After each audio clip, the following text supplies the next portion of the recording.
जय श्री कृष्णा सभी भाइयों को। कुछ लोगों का कहना है ऐसा कि महाभारत होने के बाद तो यादव कहाँ से आए। ऐसा कि एक वीडियो ओम भाई ने भी बनाया है अपने चैनल पे, आप जाओगे तो मिल जाएगा। बट इस वीडियो में मुझे कुछ एक्स्ट्रा ऐड करना था, तो मैंने सोचा कि एक छोटी सी वीडियो आप लोगों को बता देता हूँ बना के, कि जब गांधारी जी ने श्राप दिया था महाभारत के दौरान भगवान श्री कृष्ण को कि जैसे मेरे बच्चे आपस में लड़के अपने कुल का नाश कर रहे हैं, हे कृष्ण, वैसे तुम्हारे यदुवंश का भी नाश होगा। तो वो श्राप तो मान लीजिए था ही, बट भगवान कृष्ण के संतान मिस्टर आदि थे, तो जो थोड़े से उदंड किस्म के थे।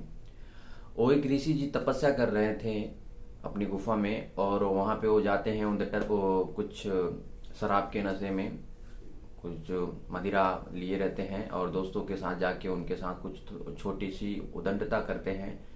तो उसी उदंडता के दौरान ऋषि ने उनको एक श्राप दिया था कि हे राजा, आपने मेरे साथ जो किया है इसका आपको तो जरूर पश्चाताप करना होगा।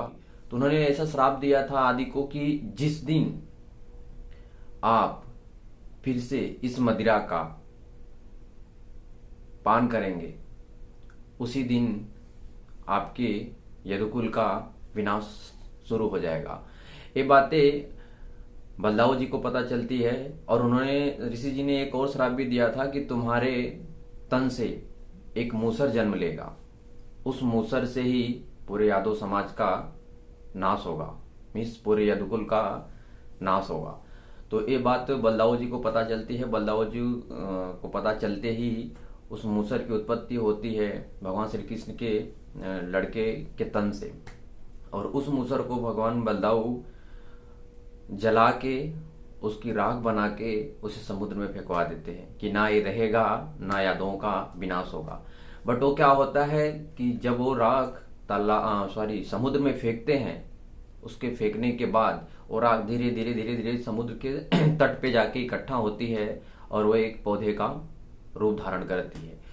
तो वो रूप धारण करने के बाद फिर कुछ दिन ऐसे बीतते हैं, और भगवान श्री कृष्ण के बच्चे का मिस्टर आदि जी का जन्मदिन आता है, और उनके दोस्त उन्हें उत्सुक करते हैं कि चलो हम बाहर कहीं पार्टी करते हैं। बाहर जाने के बाद वो लोग उसी तट पे पहुंचते हैं, और वहां पे ही उनके दोस्त जबरदस्ती धूम्रपान, मीस मदिरा और भी कुछ चीजें वो लोग लेना स्टार्ट करते हैं। तब तक भगवान श्री कृष्ण और बलदाऊ जी को पता चलता है, और वहां पे जाते वो लोग मना करते हैं। लेकिन वहां पे इसी कारण एक छोटा सा युद्ध स्टार्ट हो जाता है। उस युद्ध में बहुत सारे लोग मारे जाते हैं। खुद भगवान श्री कृष्ण के हाथों आदि का अंत होता है। बलदाऊ और भगवान श्री कृष्ण मिलकर वहां पे मिस्टर आदि और उनके साथियों को मार देते हैं, और बहुत से द्वारिकाधीश के बहुत सारे लोग वहां पे मारे जाते हैं।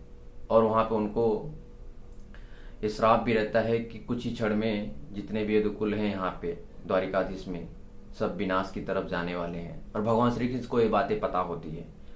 उसी क्षण भगवान अर्जुन पहुंचते हैं वहां पे। जब अर्जुन जी पहुंचते हैं तो अर्जुन जी, हालांकि भगवान श्री कृष्ण के बुआ के लड़के रहते हैं, बट वो सखा मानते हैं। तो अर्जुन जी बोलते हैं कि हे प्रभु, आप मेरे साथ वापस लौट चलिए। बट भगवान श्री कृष्ण बोलते हैं कि हे अर्जुन, मेरा ये आपसे विनती है, मैं आपको आज्ञा देता हूँ और विनती करता हूँ कि जितने भी यहाँ पे द्वारिका के यदुकुल यादव समाज के लोग बचे हुए हैं, उन लोगों को शीघ्र ही, औरतें, लड़कियां, लड़के और पुरुष जो भी बचे हैं, उनको शीघ्र ही आप लेके यहाँ से अपने राज्य चले जाइए, क्योंकि कुछ ही क्षणों में द्वारिका का विनाश होगा और ये समुद्र में समा जाएगी। ये सब सुन के अर्जुन बहुत दुखी होते हैं और भगवान से विनती करते हैं कि हे भगवान, हे प्रभु, हे सखा, मैं आपको छोड़ के नहीं जा सकता किसी भी हाल में। भगवान श्री कृष्ण कहते हैं कि आपको जाना होगा, मेरा अंत यहाँ पे ही है, और मैं अब जा रहा हूँ स्वर्गलोक पे, मैंने वचन दिया है किसी को कि किसी के हाथों मुझे मृत्यु प्राप्त होगी। तो वही श्री कृष्ण जी सोए रहते हैं और बहेलिया आता है और भगवान श्री कृष्ण के पैर में जब वो पत्ती छिपाए रहते हैं, आपको शायद पता होगा, वो पत्ती पैर के नीचे छिपाए रहते हैं। वो अष्टग्नि माता को उन्होंने वचन दिया रहता है कि हे माते, आज से मेरे तन का सबसे कमजोर भाग वही होगा।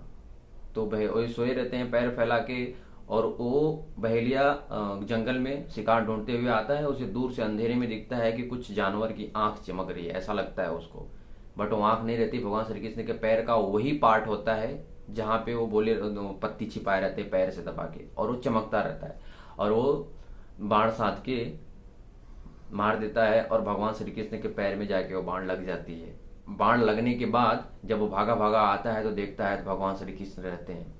तो बोलता है, हे प्रभु, गलती हो गई मेरे से, मुझे माफ कर दीजिए, मुझे नहीं लगा कि यहाँ पे आप हो, मुझे लगा कोई जंगली जानवर है।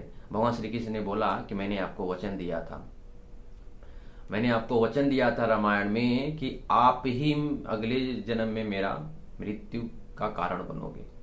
तो सेम वैसा ही होगा, ऐसा कोई बात नहीं। और उसी जगह से भगवान श्री कृष्ण पृथ्वी को छोड़ देते हैं और अर्जुन सभी द्वारिकाधीश वालों को जो भी बचे रहते हैं लेके जाते रहते हैं। और बीच में कुछ यादव मिलते हैं, कुछ यादव में तो वो लूटपाट करने वाले लोग रहते हैं और भगवान अर्जुन पे भी वो लोग हमला करते हैं, लेकिन बाद में उनको पता चलता है कि ये श्री कृष्ण के संबंधी हैं तो उन्हें छोड़ देते हैं।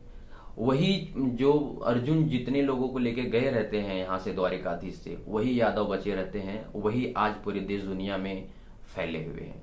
तो मैं आप लोगों को जानकारी के लिए बता देता हूँ कि यादव का विनाश हो गया था, बट कुछ यादव ही वो बचे थे द्वारिकाधीश के, जिसकी वजह से आज हमारा वंशज चल रहा है।